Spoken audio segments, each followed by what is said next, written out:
Hello everyone, welcome to a session on functions and files principles of management under Unit 1 Introduction to Management of Modern Management Techniques for BCom second semester. Dear students, in the last session we discussed about various types of managers, responsibilities of professional managers and skills of professional managers. And during this session, we will discuss about functions of management and files principles of management. We can introduce the functions of management with a simple meaning of management. What is management? Management is what a manager does. Very popular meaning. Simple but very popular. Manager ಏನು ಮಾಡ್ತಾನೋ ಅದೇ management ಅಂತ ಹೇಳ್ತೀವಿ simple ಆಗಿ. ಹಾಗಾದ್ರೆ manager ಏನೆಲ್ಲ ಮಾಡ್ತಾನೋ ಅದನ್ನ ಫಂಕ್ಷನ್ಸ್ ಆಫ್ ಮ್ಯಾನೇಜ್ಮೆಂಟ್ ಅಂತ ಹೇಳ್ತೀವಿ. So that's why this statement signifies the functions performed by a manager. Manager ಏನೆಲ್ಲ ಫಂಕ್ಷನ್ಸ್ ಮಾಡ್ತಾರೆ ಅನ್ನೋದು ನೋಡಿದ್ರೆ ಬಹಳಷ್ಟು ದೊಡ್ಡ ಲಿಸ್ಟ್ ಆಗ್ತದೆ. There is a very long list of management functions which can be shortened by combining some functions into one. These managerial functions may be broadly grouped into planning, organizing, staffing, directing, and controlling. So now let us discuss all these important functions of management one by one. First of all, planning. ಯೋಜಿಸುವಿಕೆ ಅಂತ ಹೇಳ್ತೀವಿ.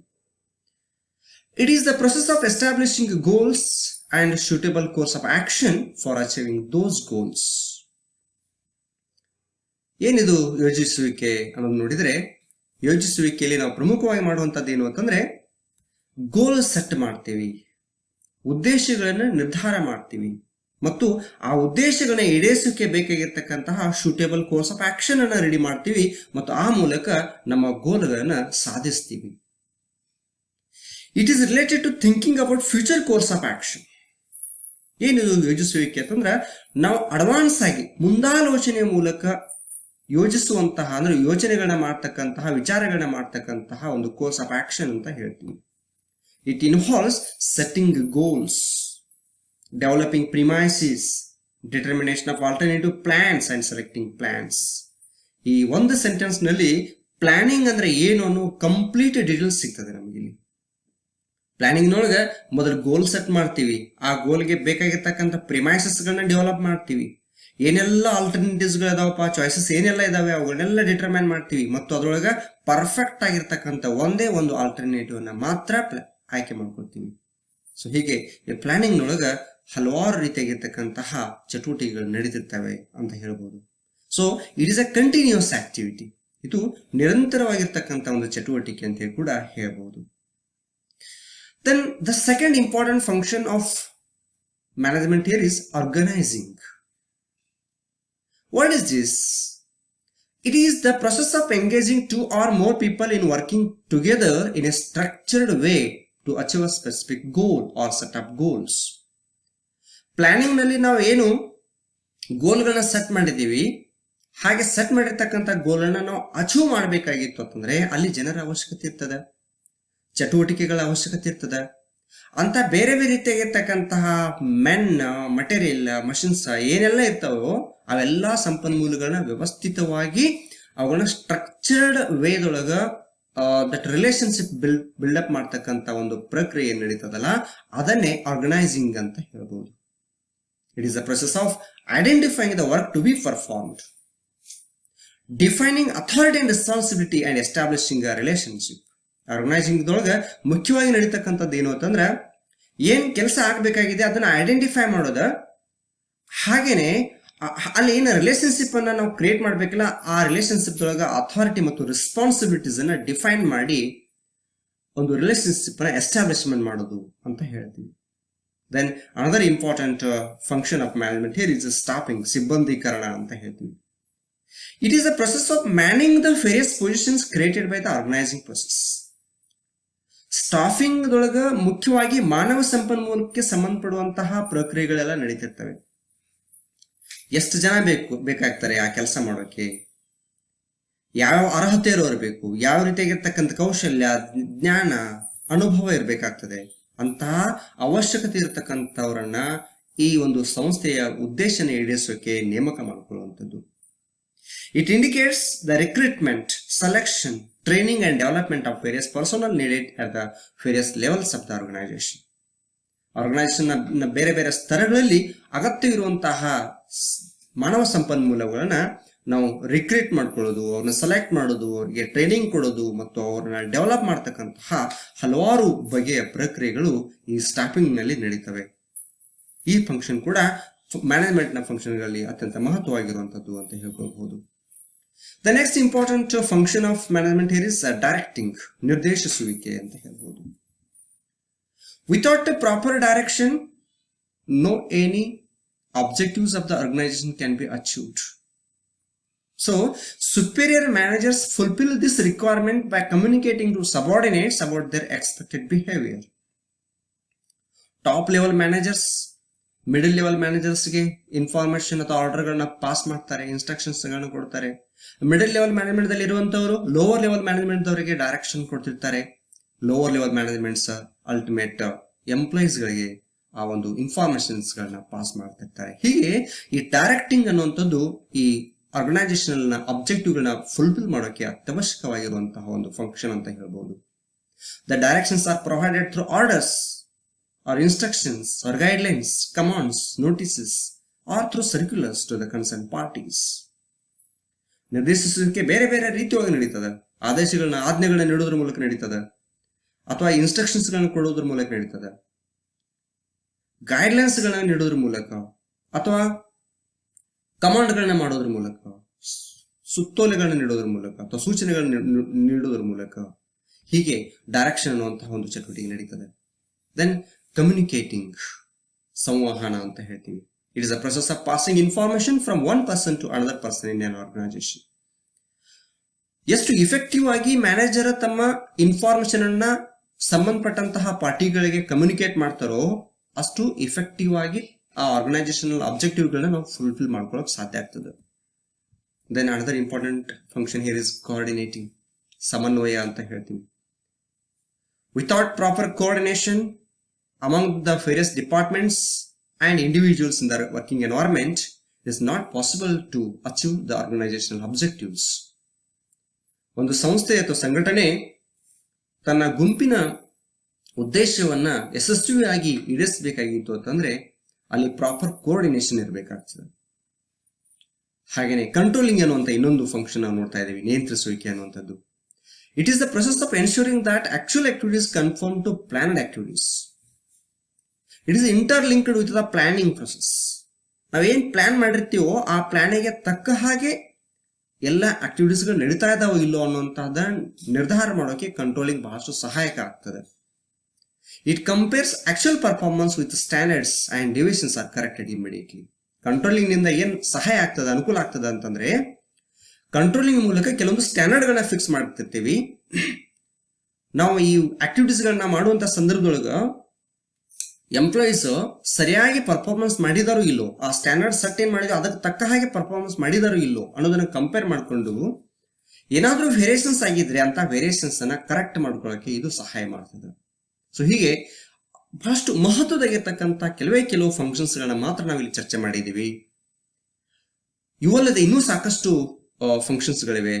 ಅವೆಲ್ಲವನ್ನ ಇವುಗಳಲ್ಲಿ combine ಮಾಡಿಕೊಂಡು specific ಆಗಿ ಕೆಲವೊಂದು function ಗಳನ್ನ ನಾವು ನೋಡಿದೀವಿ. ಹಾಗಾದ್ರೆ ಈ ಮ್ಯಾನೇಜ್ಮೆಂಟ್ ನ ಅಂದ್ರೆ ಆರ್ಗನೈಸೇಷನ್ ನ ಅಬ್ಜೆಕ್ಟಿವ್ಸ್ ಗಳನ್ನ ಫುಲ್ಫಿಲ್ ಮಾಡಬೇಕಾಗಿತ್ತು ಅಂತಂದ್ರೆ ವ್ಯವಸ್ಥಿತವಾಗಿರ್ತಕ್ಕಂಥ ಒಂದು ತತ್ವಗಳ ಅವಶ್ಯಕತೆ ಇತ್ತು. ಆ ನಿಟ್ಟಿನೊಳಗ ಸುಮಾರು ವರ್ಷಗಳಿಂದ ಸಾಕಷ್ಟು ಮ್ಯಾನೇಜ್ಮೆಂಟ್ ನ ಥಿಂಕರ್ಸು ಹಲವಾರು ರೀತಿಯಾಗಿರ್ತಕ್ಕಂಥ ತತ್ವಗಳನ್ನ ನೀಡ್ತಾ ಬಂದಿದ್ದಾರೆ. ಅಂಥದ್ರಲ್ಲಿ ಬಹಳಷ್ಟು ವಿಶಿಷ್ಟವಾಗಿ ಬಹಳಷ್ಟು ಮಹತ್ವಪೂರ್ಣವಾಗಿರ್ತಕ್ಕಂಥ ತತ್ವಗಳನ್ನ ನೀಡಿರ್ತಕ್ಕಂಥವ್ರ ಈ ತತ್ವಗಳನ್ನ ನಾವಿಲ್ಲಿ ಚರ್ಚೆ ಮಾಡ್ತಾ ಇದ್ದೀವಿ. ಅಂಥದ್ರಲ್ಲಿ ಹೆನ್ರಿ ಫೈಲ್ ಅನ್ನುವಂಥವ್ರು, the French industrialist, who is also considered as a real father of modern operational management theory. He has given 14 important principles of management. Fayol ಅವರು ಕೊಟ್ಟಿರ್ತಕ್ಕಂತಹ 14 ತತ್ವಗಳನ್ನ ಅಂದ್ರೆ ನಿರ್ವಹಣೆ ತತ್ವಗಳನ್ನ ಯಾವ್ದಾದ್ರು ಒಂದು ಆರ್ಗನೈಸೇಷನ್ ವ್ಯವಸ್ಥಿತವಾಗಿ ಅಪ್ಲೈ ಮಾಡ್ಕೊಂಡಿದ್ದೇ ಆದ್ರೆ ಡೆಫಿನೆಟ್ಲಿ ನಾವು ಆ ಆರ್ಗನೈಸೇಷನ್ ಅಬ್ಜೆಕ್ಟಿವ್ಸ್ಗಳನ್ನ ಯಶಸ್ಸಾಗಿ ಫುಲ್ಫಿಲ್ ಮಾಡೋಕ್ಕೆ ಸಾಧ್ಯ ಆಗ್ತದೆ ಅಂತ ಹೇಳ್ಬೋದು. ಅಂಥದ್ರಲ್ಲಿ ಮೊದಲನೇ ತತ್ವ ಇಲ್ಲಿ ಯಾವುದು ಕೊಟ್ಟಿದ್ದು ಅಂತಂದ್ರೆ ಡಿವಿಷನ್ ಆಫ್ ವರ್ಕ್ ಅನ್ನುವಂಥದ್ದು. ಯಾವುದೇ ಒಂದು ಆರ್ಗನೈಸೇಷನ್ ಮೊದಲಿಗೆ ಮಾಡಬೇಕಾಗಿರ್ತಕ್ಕಂಥ ಕೆಲಸ ಏನು ಅಂತಂದ್ರೆ ಆರ್ಗನೈಸೇಷನ್ ದಲ್ಲಿ ಇರ್ತಕ್ಕಂತಹ ಎಲ್ಲಾ ಕೆಲಸಗಳನ್ನ ಅವುಗಳ ನೇಚರ್ನ ಆಧಾರವಾಗಿ ಇಟ್ಕೊಂಡು ಡಿವೈಡ್ ಮಾಡಬೇಕು. The most people specialise the more efficiently they can perform their work. ನಿಜವಾಗ್ಲೂ ಒಂದು ವೇಳೆ ಒಬ್ಬ ವ್ಯಕ್ತಿ ಯಾವ್ದಾದ್ರೂ ಒಂದು ನಿರ್ದಿಷ್ಟವಾದಂತ ಕೆಲಸದೊಳಗ ಸ್ಪೆಷಲೈಸ್ ಆದ್ರೆ ಅವ್ರ ಕಡೆಯಿಂದ ನಾವು ದಕ್ಷತೆಯಿಂದ ಆ ಕೆಲಸವನ್ನು ಪಡ್ಕೊಳ್ಳೋಕೆ ಸಾಧ್ಯ ಆಗ್ತದ ಅಂತ ಹೇಳ್ಕೊಳ್ಬಹುದು. This principle is epitomized by the modern assembly line.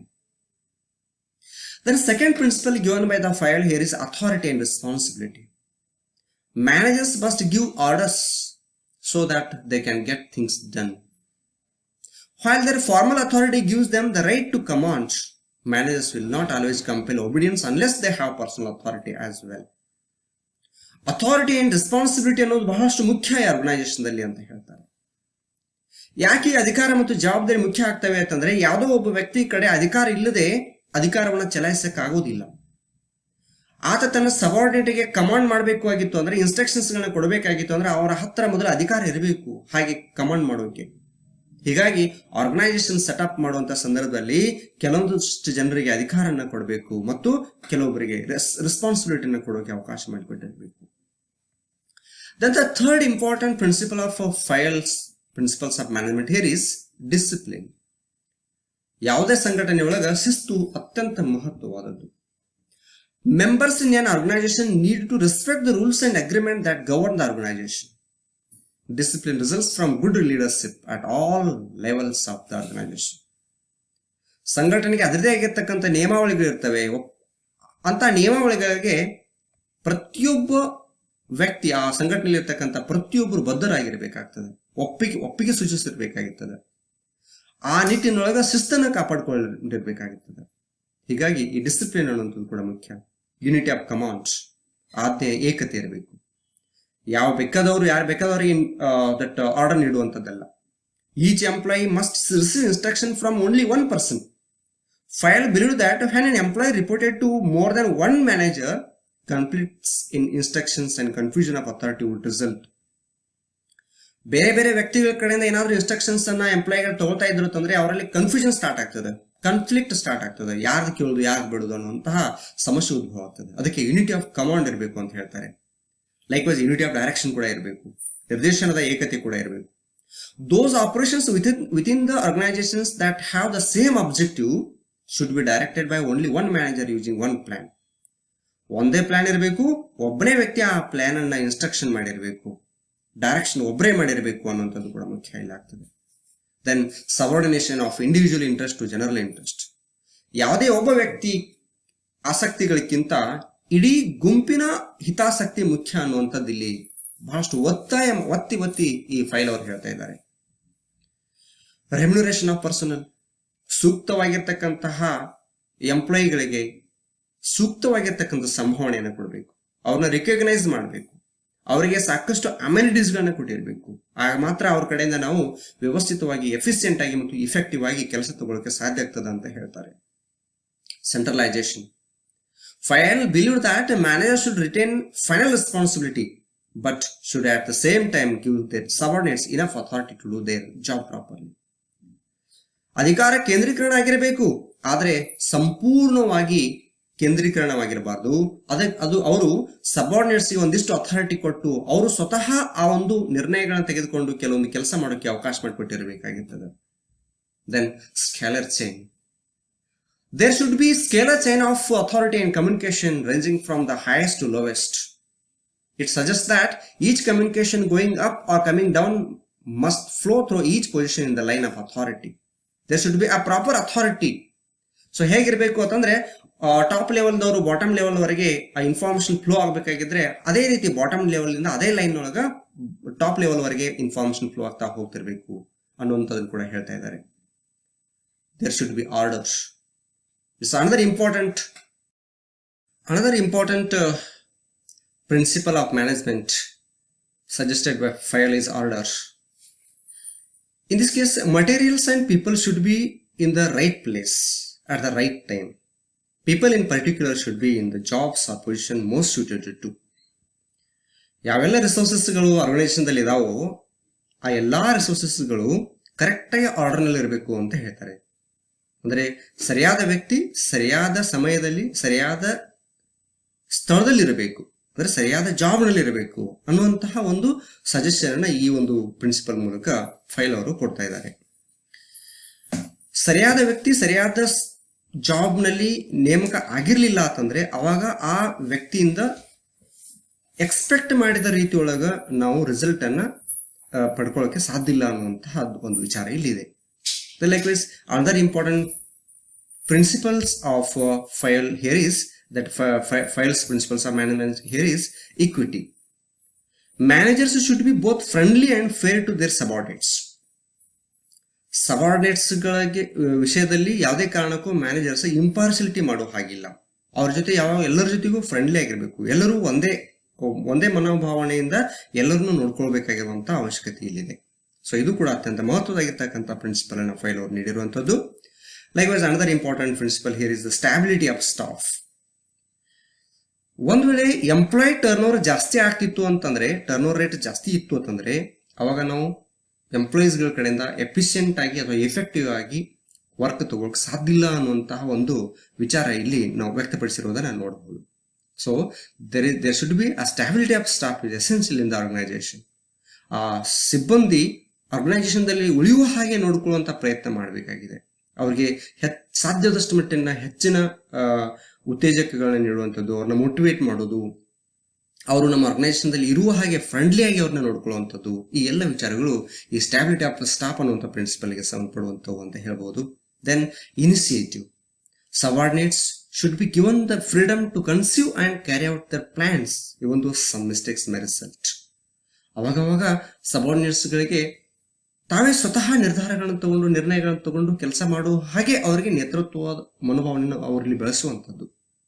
ನೀವೇ ಮಾಡಿ, ಏನಾದರೂ ತಪ್ಪಾದ್ರೂ ಪರವಾಗಿಲ್ಲ ನೀವು ಮಾಡಿ ಅನ್ನುವಂತಹ ಒಂದು ಹುರಿದುಂಬಿಸುವಂತ ಮನೋಭಾವನೆ ಇರಬೇಕು ಅನ್ನುವಂಥದ್ದು ಈ ಒಂದು ಪ್ರಿನ್ಸಿಪಲ್ ಮೂಲಕ ನಾವು ನೋಡಬಹುದು. Then esprit de corps, very important principle quoted by Fayol. Promoting team spirit will give the organization a sense of unity. To Fayol, even small factors should help to develop the team spirit. He suggested, for example, the use of verbal communication instead of formal written communication whenever possible. Fayol ಅವರು ಬಹಳ ಚೆನ್ನಾಗಿ ಈ spirit D corps ಬಗ್ಗೆ ಹೇಳ್ತಾರೆ. ಯಾಕಂದ್ರೆ ಯಾವುದೇ ಒಂದು organisation ಒಳಗ ಸ್ಪಿರಿಟ್ ಇರ್ಲಿಲ್ಲ ಅಂತಂದ್ರೆ, ಒಗ್ಗಟ್ಟು ಅನ್ನೋದು ಇರ್ಲಿಲ್ಲ ಅಂತಂದ್ರೆ ಆ ಸಂಘಟನೆ ಯಾವುದೇ ಕಾರಣಕ್ಕೂ ತನ್ನ ಉದ್ದೇಶಗಳನ್ನ ಈಡೇರಿಸಕ್ಕೆ ಸಾಧ್ಯನೇ ಇಲ್ಲ ಅನ್ನುವಂತಹ ಒಂದು ವಿಚಾರ ಇಟ್ಕೊಂಡು ಈ ಒಂದು ತತ್ವವನ್ನ ನೀಡಿದ್ದಾರೆ ಅಂತ ಹೇಳ್ಬಹುದು. ಅವ್ರು ಹೇಳ್ತಾರೆ ಸಣ್ಣ ಸಣ್ಣ ವಿಚಾರಗಳು ಕೂಡ ಬಹಳಷ್ಟು ಮಹತ್ವದಾಗ್ತದೆ ಟೀಮ್ ನಲ್ಲಿ ಅಥವಾ ಆರ್ಗನೈಸೇಷನ್ ನಲ್ಲಿ ಅಂತ. ಅವ್ರೇನ್ ಹೇಳ್ತಾರೆ, ಸಿಂಪಲ್ ಒಂದು ಎಕ್ಸಾಂಪಲ್ ಕೊಡ್ತಾರೆ.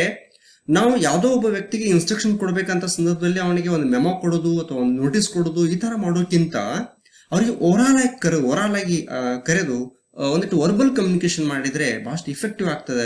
ಆ ಮೂಲಕ ಟೀಮ್ ಸ್ಪಿರಿಟ್ ಹೆಚ್ಚಾಗ್ತದೆ ಅನ್ನುವಂಥ ವಿಚಾರನ ಹೇಳ್ತಿದ್ದಾರೆ.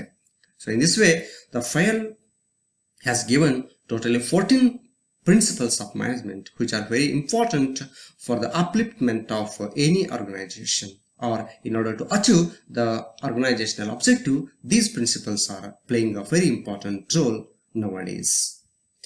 So during this session we have discussed various functions of management like planning, organizing, staffing, directing, communicating, coordinating and controlling.